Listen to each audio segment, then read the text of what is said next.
তুমি ধৈর্যকে অনেক সময় দুর্বলতা ভাবো। মনে করো যে চুপ করে থাকে, যে অপেক্ষা করে, যে প্রতিক্রিয়া দেয় না, সে হয়তো ভেঙে পড়েছে।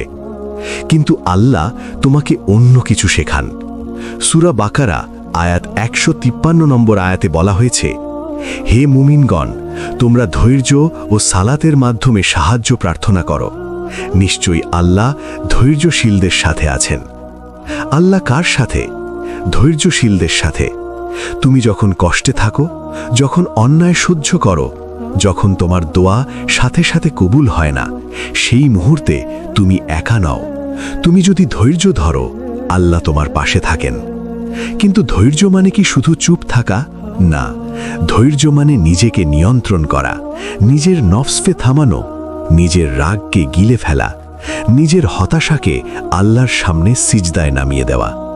সূরা আল ইমরান আয়াত ২০০ নম্বর আয়াতে বলা হয়েছে, হে মুমিনগণ, তোমরা ধৈর্য ধারণ করো, দৃঢ় থাকো, সীমান্তে প্রহরারত থাকো এবং আল্লাহকে ভয় করো, যাতে তোমরা সফল হতে পারো।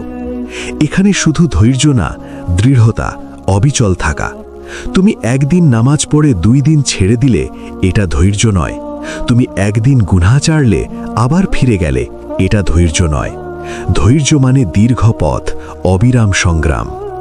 তুমি কি খেয়াল করেছ, আল্লাহ কখনো বলেননি জীবন সহজ হবে, বরং বলেছেন, সূরা বাকারা আয়াত ১৫৫ নম্বর আয়াতে বলা হয়েছে, আমি অবশ্যই তোমাদের পরীক্ষা করব কিছু ভয়, ক্ষুধা, সম্পদের ক্ষতি, জীবন ও ফল ফসলের ক্ষতির মাধ্যমে, আর তুমি ধৈর্যশীলদের সুসংবাদ দাও। পরীক্ষা অবধারিত। ভয় আসবে, আর্থিক সংকট আসবে, প্রিয়জন হারানোর কষ্ট আসবে। তুমি চাইলে এড়াতে পারবে না, কিন্তু প্রশ্ন হলো তুমি কিভাবে প্রতিক্রিয়া দেবে। সূরা বাকারা আয়াত ১৫৬ নম্বর আয়াতে বলা হয়েছে, যারা যখন বিপদে পড়ে তখন বলে, নিশ্চয়ই আমরা আল্লাহর জন্য এবং নিশ্চয়ই আমরা তার দিকেই প্রত্যাবর্তনকারী। এই বাক্য শুধু মুখের শব্দ নয়, এটা এক স্বীকৃতি তুমি দুনিয়ার মালিক নও। তোমার জীবন, তোমার সম্পদ, তোমার সম্পর্ক সব আল্লাহর আমানত। যখন কিছু চলে যায় তখন তুমি বুঝতে পারো তুমি মালিক ছিলে না। ধৈর্যের গোপন শক্তি এখানেই। এটা তোমার অহংকার ভেঙে দেয়, তোমাকে বিনয়ী করে, তোমাকে আল্লাহর দিকে ফিরিয়ে দেয়। সূরা জুমার আয়াত ১০ নম্বর আয়াতে বলা হয়েছে, নিশ্চয়ই ধৈর্যশীলদের তাদের প্রতিদান পূর্ণরূপে দেয়া হবে হিসাব ছাড়াই। হিসাব ছাড়া প্রতিদান। তুমি কি বুঝতে পারো এর গভীরতা? দুনিয়ায় সব কিছুর হিসাব আছে। কাজ করলে বেতন নির্ধারিত, কিন্তু ধৈর্যের পুরস্কার সীমাহীন। তুমি হয়তো জানো না, তোমার নীরব সহ্য করা, রাতের কান্না, গোপন চোখের পানি, সব কিছুর জন্য এমন প্রতিদান অপেক্ষা করছে যা কল্পনার বাইরে। রাসূলুল্লাহ সাল্লাল্লাহু আলাইহি ওয়াসাল্লাম বলেছেন, মুমিনের ব্যাপারটি আশ্চর্যজনক, তার সব অবস্থাই কল্যাণকর। যদি সে সুখ পায়, কৃতজ্ঞতা প্রকাশ করে, তা তার জন্য কল্যাণ। আর যদি কষ্টে পড়ে, ধৈর্য ধারণ করে, তাও তার জন্য কল্যাণ। সহিহ মুসলিম। তুমি যদি সত্যিকারের মুমিন হতে চাও, তাহলে তোমার জীবনে কষ্ট আসবেই, আর সেই কষ্টই তোমার মর্যাদা বাড়াবে যদি তুমি ধৈর্য ধরো। সূরা নাহাল আয়াত ১২৭ নম্বর আয়াতে বলা হয়েছে, তুমি ধৈর্য ধারণ করো, আর তোমার ধৈর্য আল্লাহর সাহায্য ছাড়া নয়।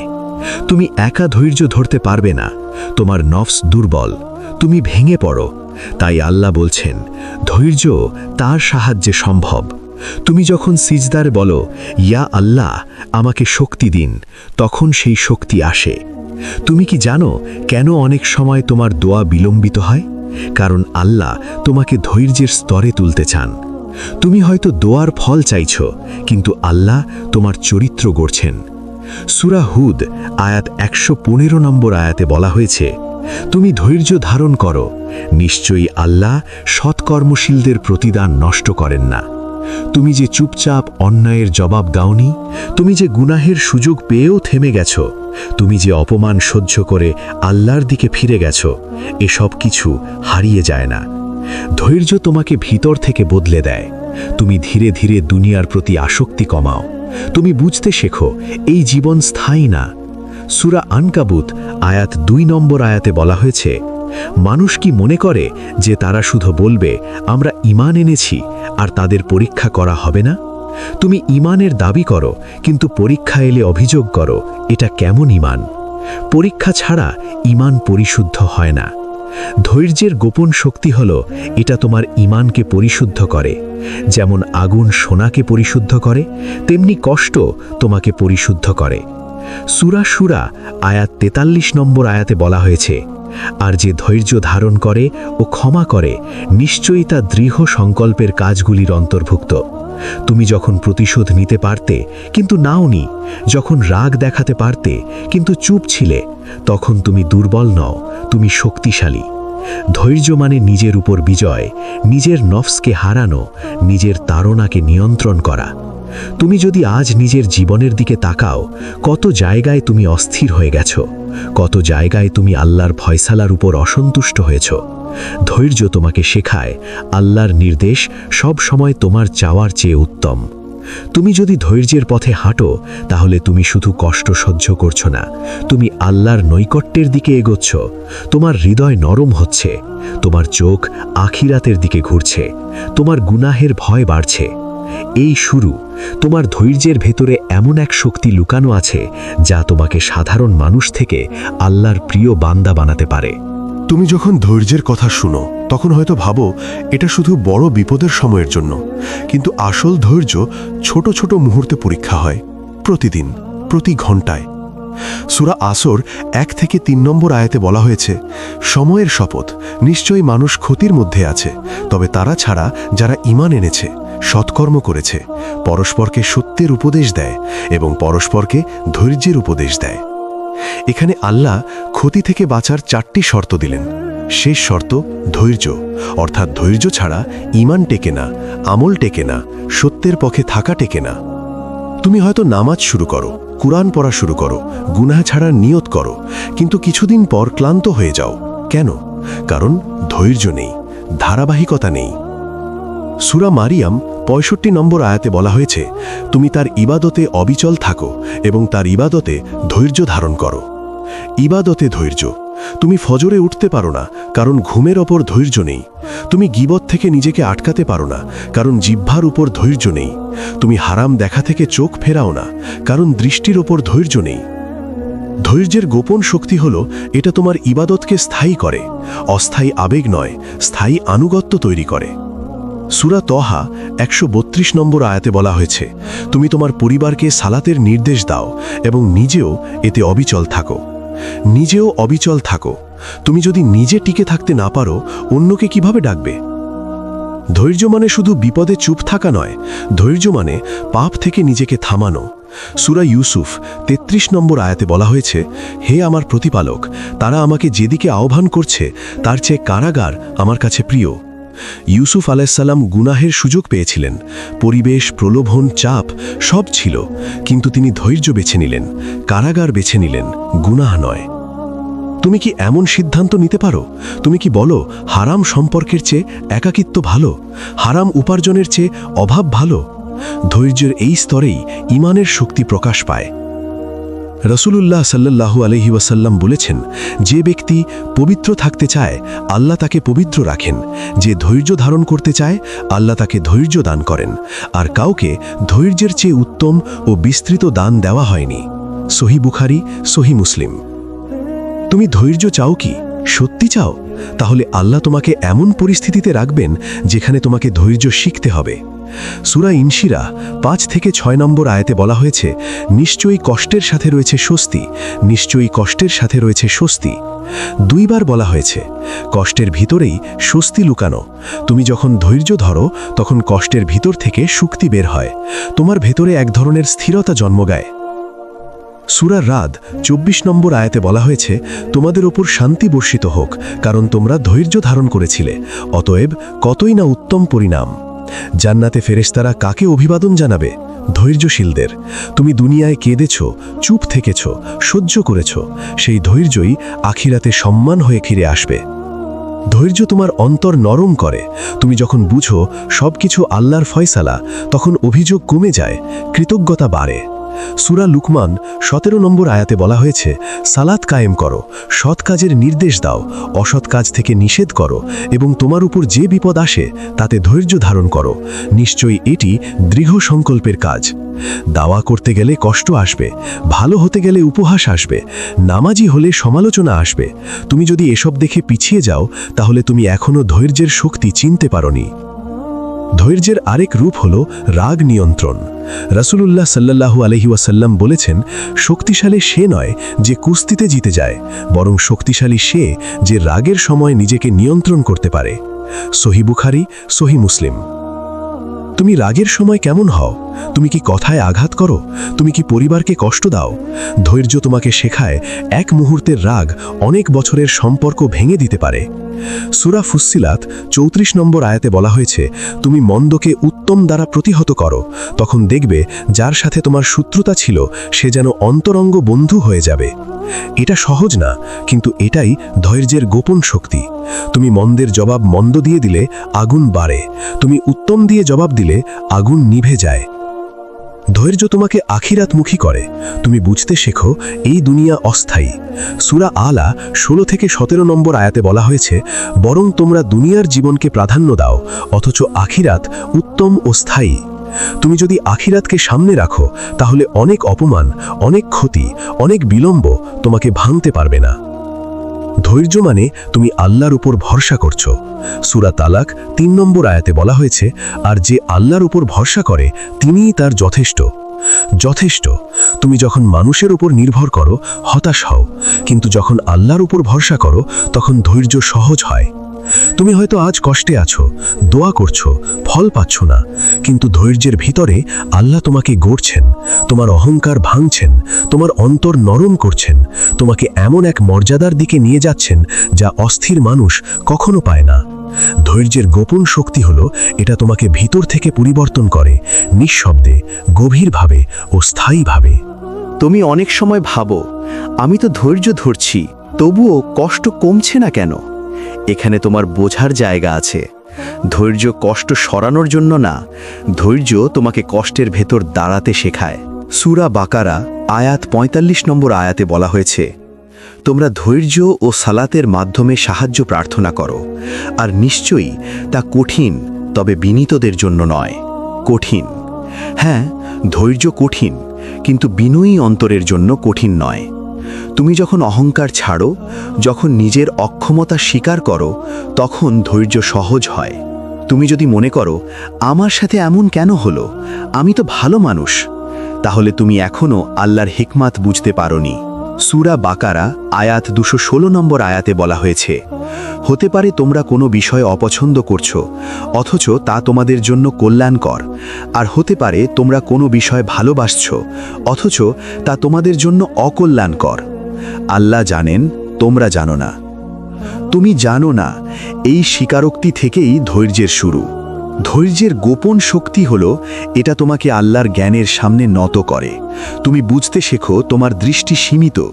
তুমি আজকের কষ্ট দেখছো, কিন্তু আল্লাহ আগামী দিনের ফল দেখছেন।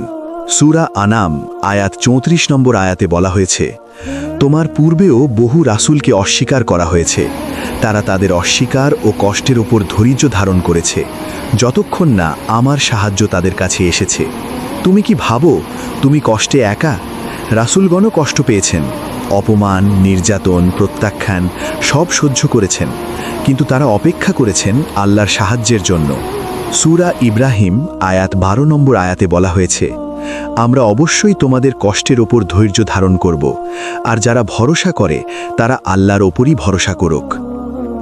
ধৈর্য আর তাওয়াক্কুল একসাথে চলে। তুমি যদি ভরসা না করো, ধৈর্য ভেঙে যাবে।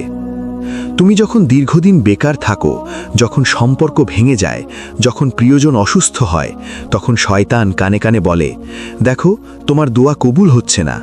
সূরা ইউসুফ আয়াত 87 নম্বর আয়াতে বলা হয়েছে, তোমরা আল্লাহর রহমত থেকে নিরাশ হও না, নিশ্চয়ই কাফির জাতি ছাড়া কেউ আল্লাহর রহমত থেকে নিরাশ হয় না।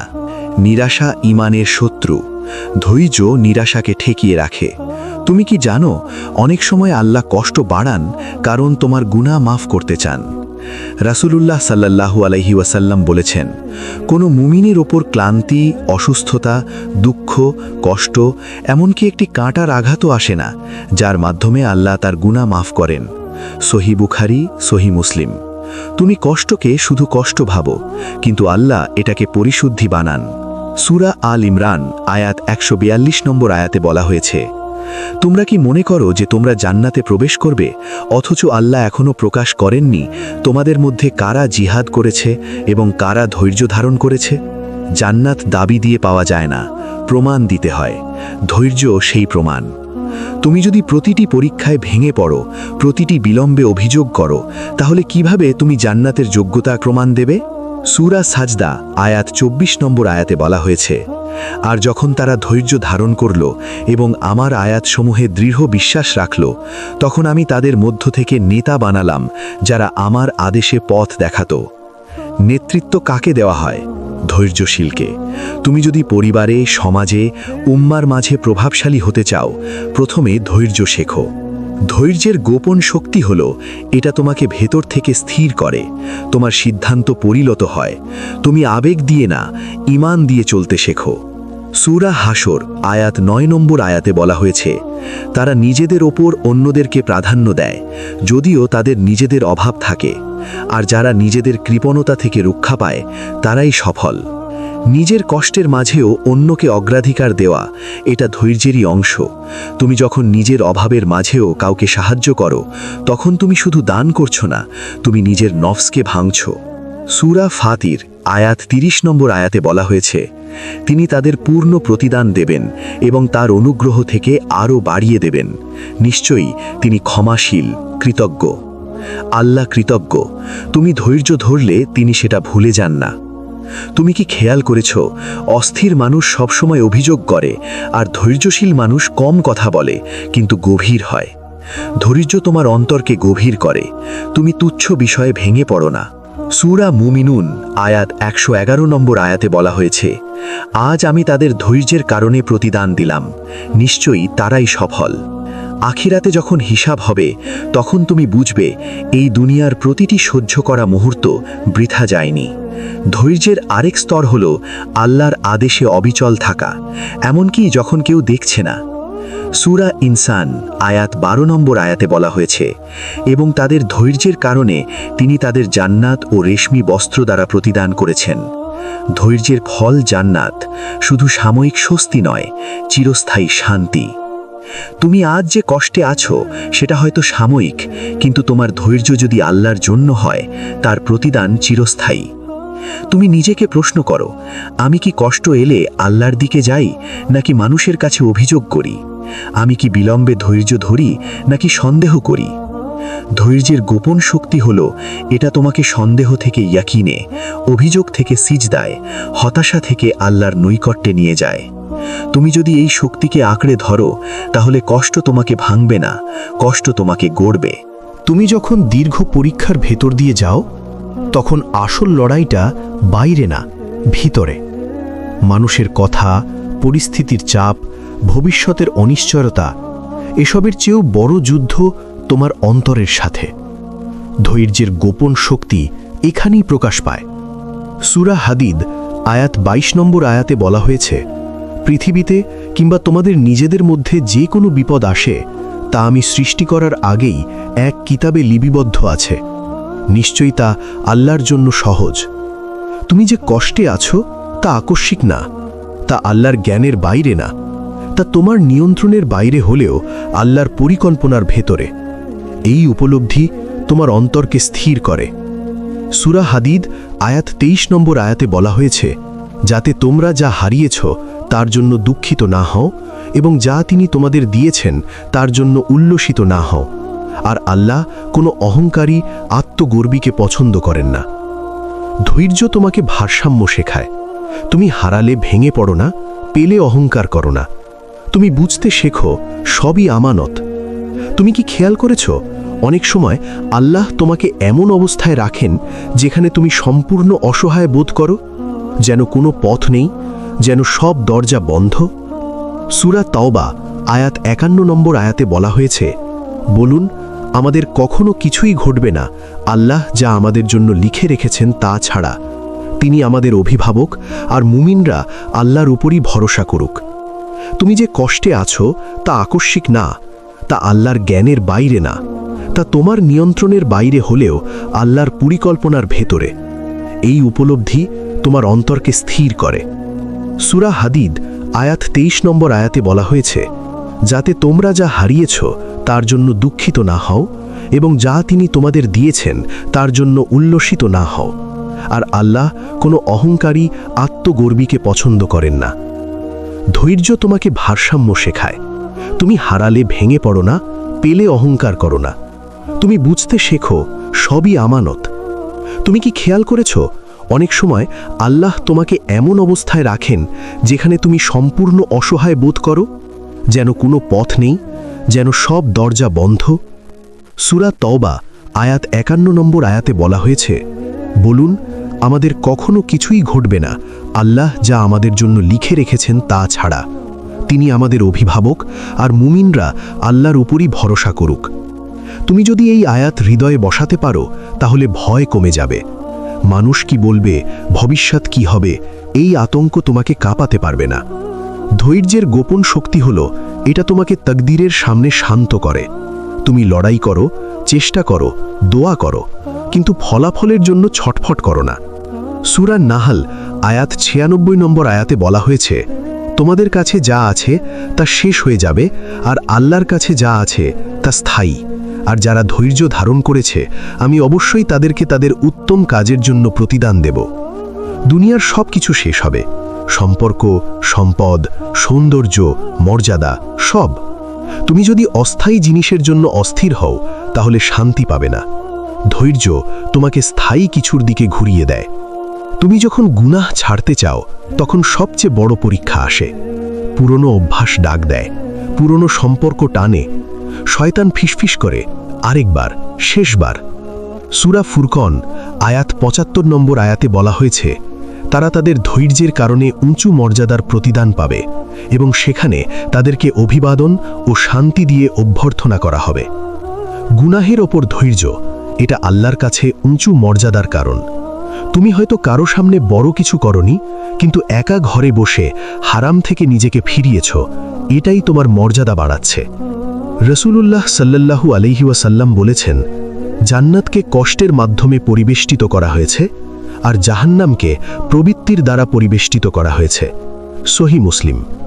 তুমি যদি সহজ পথ চাও তাহলে সেটা নফসের পথ। কঠিন পথ, ধৈর্যের পথ তোমাকে জান্নাতের দিকে নিয়ে যায়। সূরা আহকাফ আয়াত 35 নম্বর আয়াতে বলা হয়েছে, তুমি ধৈর্য ধারণ করো যেমন দৃঢ় সংকল্পের অধিকারী রাসূলগণ ধৈর্য ধারণ করেছেন। তুমি কি ভেবেছ রাসূলগণ কেমন ধৈর্য ধরেছেন? উপহাস, নির্যাতন, নির্বাসন সব সহ্য করেছেন, কিন্তু দাওয়া ছেড়ে দেননি। তুমি সামান্য সমালোচনায় থেমে যাও কেন? সামান্য কষ্টে ভেঙে পড়ো কেন? ধৈর্যের গোপন শক্তি হলো, এটা তোমাকে স্থায়ী করে, আবেগের ওপর না, নীতির ওপর দাঁড় করায়। সূরা আলে ইমরান আয়াত 186 নম্বর আয়াতে বলা হয়েছে, তোমাদের সম্পদ ও প্রাণে অবশ্যই পরীক্ষা করা হবে, এবং তোমরা অবশ্যই কিতাব প্রাপ্তদের ও মুশরিকদের কাছ থেকে অনেক কষ্টদায়ক কথা শুনবে। আর যদি তোমরা ধৈর্য ধারণ করো ও তাকওয়া অবলম্বন করো তাহলে নিশ্চয়ই তা দৃঢ় সংকল্পের কাজ। মানুষ কথা বলবে, অপমান করবে, সন্দেহ করবে। তুমি যদি প্রতিটি কথায় প্রতিক্রিয়া দাও তাহলে তোমার অন্তর কখনো শান্ত হবে না। ধৈর্য তোমাকে শেখায় সব উত্তর দিতে হয় না। সূরা রুম আয়াত 60 নম্বর আয়াতে বলা হয়েছে, তুমি ধৈর্য ধারণ করো, নিশ্চয়ই আল্লাহর প্রতিশ্রুতি সত্য।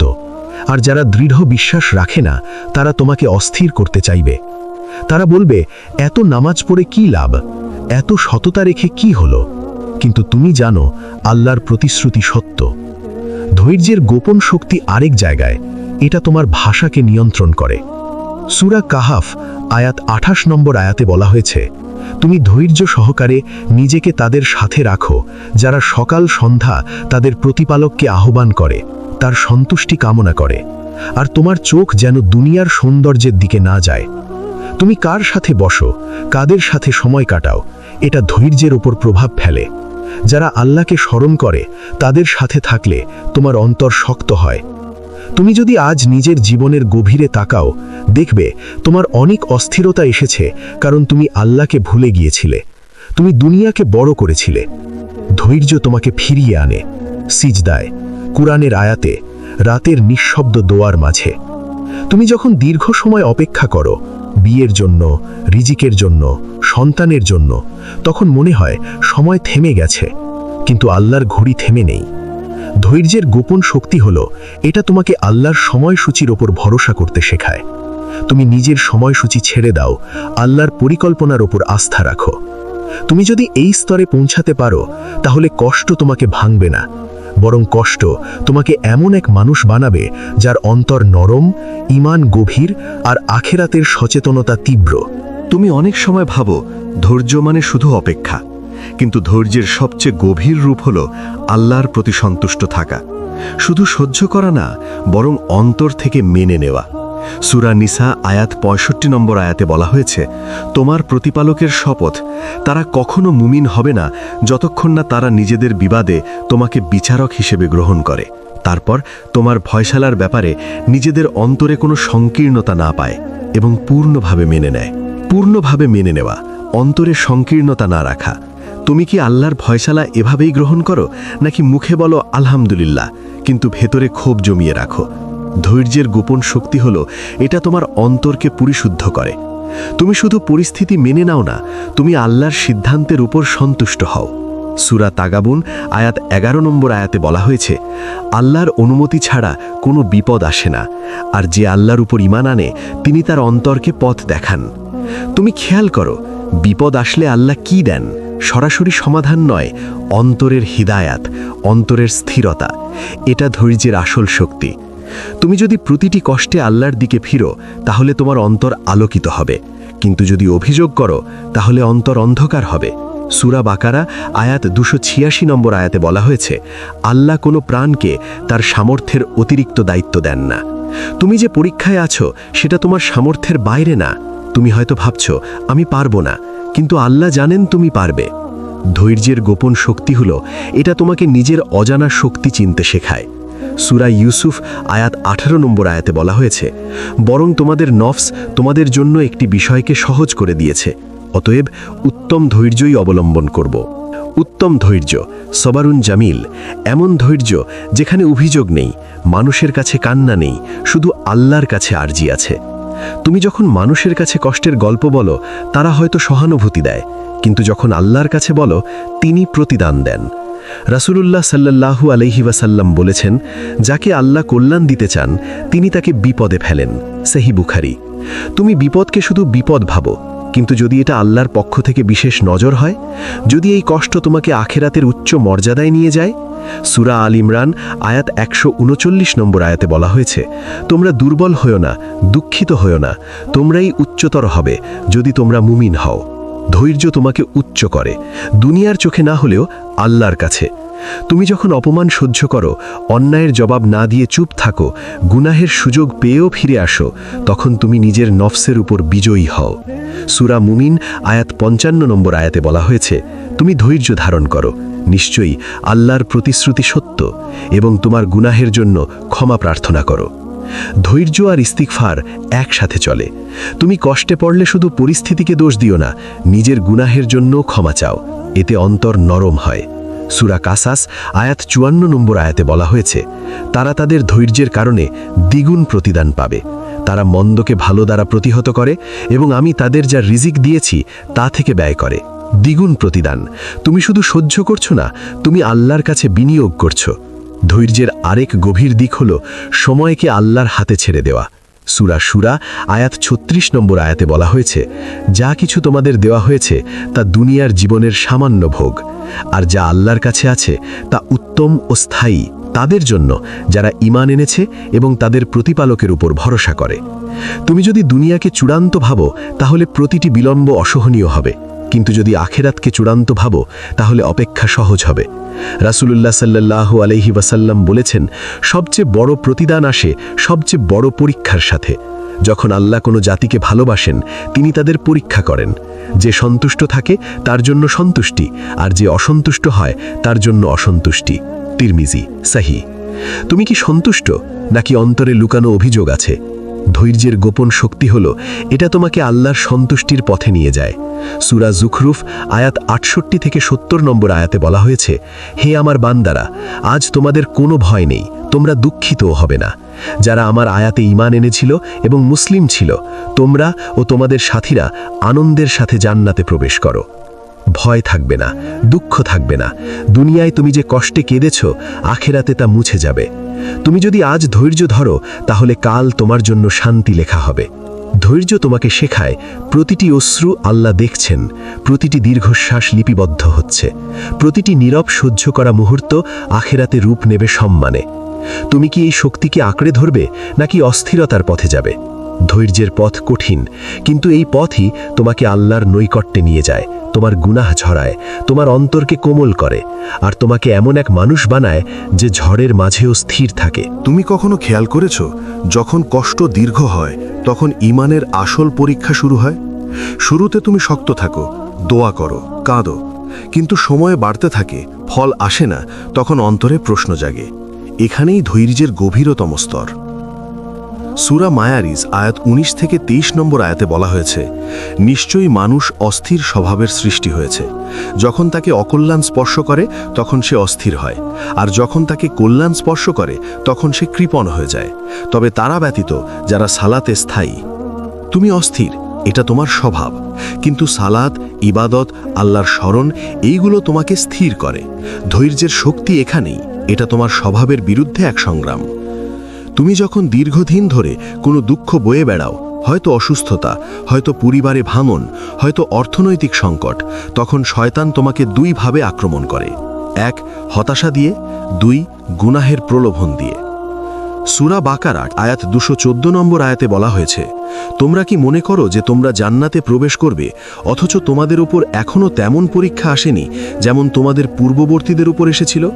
তাদের উপর দুঃখ, কষ্ট ও বিপদ আপতিত হয়েছিল, এবং তারা এমনভাবে কাঁপিয়ে দেয়া হয়েছিল যে রাসূল ও তার সাথে থাকা মুমিনরা বলেছিল, আল্লাহর সাহায্য কখন আসবে? জেনে রাখো, নিশ্চয়ই আল্লাহর সাহায্য নিকটবর্তী। তুমি যখন বলো আর কত, তখন মনে রাখো আল্লাহর সাহায্য নিকটবর্তী, কিন্তু সেই নৈকট্য তোমার সময়সূচি অনুযায়ী না, আল্লাহর হিকমত অনুযায়ী। ধৈর্যের গোপন শক্তি হলো এটা তোমাকে কখন প্রশ্ন থেকে কেন উপলব্ধিতে নিয়ে যায়। তুমি সময় জানতে চাও, আল্লাহ চরিত্র গড়তে চান। সূরা রাদ আয়াত 22 নম্বর আয়াতে বলা হয়েছে, আর যারা তাদের প্রতিপালকের সন্তুষ্টি কামনায় ধৈর্য ধারণ করে, সালাত কায়েম করে, গোপনে ও প্রকাশ্যে যা আমি তাদেরকে দিয়েছি তা থেকে ব্যয় করে এবং মন্দকে ভালো দ্বারা প্রতিহত করে, তাদের জন্যই আছে আখিরাতের শুভ পরিণাম। তুমি কি লক্ষ্য করেছ, ধৈর্য এখানে আল্লাহর সন্তুষ্টির জন্য, শুধু সহ্য করার জন্য না। তুমি যদি মানুষের প্রশংসার জন্য সহ্য করো, সেটা ধৈর্য না, সেটা অভিনয়। কিন্তু তুমি যদি আল্লাহর সন্তুষ্টির জন্য চুপ থাকো, সেটাই ইবাদত। সূরা নূর আয়াত 55 নম্বর আয়াতে বলা হয়েছে, আল্লাহ তোমাদের মধ্যে যারা ঈমান এনেছে ও সৎকর্ম করেছে তাদেরকে প্রতিশ্রুতি দিয়েছেন যে তিনি অবশ্যই তাদেরকে পৃথিবীতে কর্তৃত্ব দান করবেন। এই প্রতিশ্রুতি ধৈর্য ছাড়া পূর্ণ হয় না। তুমি যদি শুরুতেই হাল ছেড়ে দাও, তাহলে আল্লাহর প্রতিশ্রুতির স্বাদ পাবে কিভাবে? ধৈর্যের আরেক শক্তি হলো এটা তোমাকে নীরব জিহাদ শেখায়, নিজের নফসের বিরুদ্ধে জিহাদ। রাসূলুল্লাহ সাল্লাল্লাহু আলাইহি ওয়াসাল্লাম বলেছেন, যে ব্যক্তি ধৈর্য ধারণ করে আল্লাহ তাকে ধৈর্য দান করেন। তুমি যদি সত্যি ধৈর্যের চেষ্টা করো, আল্লাহ তোমাকে একা রাখবেন না। সূরা আনফাল আয়াত 46 নম্বর আয়াতে বলা হয়েছে, আল্লাহ ও তার রাসূলের আনুগত্য করো এবং পরস্পর বিবাদে লিপ্ত হইও না, তাহলে তোমরা দুর্বল হয়ে যাবে এবং তোমাদের শক্তি চলে যাবে। আর তোমরা ধৈর্য ধারণ করো, নিশ্চয়ই আল্লাহ ধৈর্যশীলদের সাথে আছেন। তুমি যখন পরিবারের মধ্যে অস্থিরতা ছড়াও, তর্ক বাড়াও, রাগ দিয়ে আগুন জ্বালাও, তখন শক্তি হারাও। ধৈর্য পরিবার বাঁচায়, সম্পর্ক বাঁচায়। সূরা হুদ আয়াত 11 নম্বর আয়াতে বলা হয়েছে, তবে তারা ব্যতীত যারা ধৈর্য ধারণ করেছে ও সৎকর্ম করেছে তাদের জন্য রয়েছে ক্ষমা ও মহাপুরস্কার। ধৈর্য শুধু চুপ থাকা না, ধৈর্য প্লাস সৎকর্ম। তুমি কষ্টে থেকেও নামাজ ছাড়ো না, কুরআন ছাড়ো না, মানুষের উপকার ছাড়ো না, এটাই আসল ধৈর্য। তুমি কি কখনো ভেবেছ ধৈর্য না থাকলে ঈমান টিকে না কেন? কারণ ঈমান মানে বিশ্বাস এমন এক বাস্তবতা যা চোখে দেখা যায় না। জান্নাত দেখা যায় না, জাহান্নাম দেখা যায় না, কিয়ামত দেখা যায় না, তাই ধৈর্য লাগে। সূরা ইউনুস আয়াত 109 নম্বর আয়াতে বলা হয়েছে, তুমি যা তোমার কাছে অবতীর্ণ হয়েছে তা অনুসরণ করো এবং ধৈর্য ধারণ করো যতক্ষণ না আল্লাহ ফয়সালা করেন, আর তিনি শ্রেষ্ঠ ফয়সালাকারী। তুমি কাজ করবে, অনুসরণ করবে, ধৈর্য ধরবে, ফয়সালা আল্লাহর। এই মানসিকতা তোমাকে শান্ত করে। ধৈর্যের গোপন শক্তি আরেক জায়গায়। এটা তোমাকে গুনাহের পর তওবা করতে শক্তি দেয়। তুমি পড়ে গেলে ভেঙে পড়ো না, উঠে দাঁড়াও। সূরা জুমার আয়াত 53 নম্বর আয়াতে বলা হয়েছে, বলুন, হে আমার বান্দারা, যারা নিজেদের উপর সীমা লঙ্ঘন করেছ, তোমরা আল্লাহর রহমত থেকে নিরাশ হও না। নিশ্চয়ই আল্লাহ সমস্ত গুনাহ ক্ষমা করেন। তুমি যদি নিরাশ হও তাহলে তওবা বন্ধ হয়ে যাবে। ধৈর্য তোমাকে নিরাশা থেকে বাঁচায়। সূরা ফুরকান আয়াত 63 নম্বর আয়াতে বলা হয়েছে, আর রহমানের বান্দারা তারা যারা পৃথিবীতে নম্রভাবে চলাফেরা করে, আর যখন অজ্ঞরা তাদের সম্বোধন করে তারা বলে শান্তি। অজ্ঞের উত্তরে শান্তি বলা এটাই ধৈর্যের বাস্তব রূপ। তুমি প্রতিটি কথায় প্রতিক্রিয়া দিলে তুমি শান্তি হারাবে। তুমি নিজেকে জিজ্ঞেস করো, আমি কি ধৈর্যের মানুষ নাকি মুহূর্তের আবেগের মানুষ? ধৈর্যের পথ দীর্ঘ, কিন্তু এই পথেই অন্তর নরম হয়, গুনাহের ভয় জন্মায়, আখিরাত সামনে ভেসে ওঠে। তুমি যদি এই পথ ধরে হাঁটো তাহলে দুনিয়ার ঝড় তোমাকে উড়িয়ে নিতে পারবে না, কারণ তোমার শিকড় থাকবে গভীরে, আল্লাহর ভরসায়, কুরআনের আয়াতে, আর নীরব কিন্তু শক্ত ধৈর্যে। তুমি এতক্ষণ ধৈর্যের কথা শুনলে, কিন্তু এখন একটি প্রশ্ন। তুমি কি সত্যিই ধৈর্য চাও নাকি শুধু কষ্ট শেষ হোক এটা চাও? ধৈর্য মানে কষ্ট দ্রুত শেষ হওয়া না। ধৈর্য মানে কষ্টের মধ্যেই আল্লাহকে খুঁজে পাওয়া। কুরআনের সূরা বাকারা আয়াত 153তে আল্লাহ বলেন, হে ঈমানদারগণ, তোমরা ধৈর্য ও সালাতের মাধ্যমে সাহায্য চাও। নিশ্চয়ই আল্লাহ ধৈর্যশীলদের সাথে আছেন। খেয়াল করো, আল্লাহ বলেননি আমি ধৈর্যশীলদের কষ্ট তুলে নেব। তিনি বলেছেন আমি তাদের সাথে আছি। আল্লাহর সাথে থাকা এটাই ধৈর্যের সবচেয়ে বড় পুরস্কার।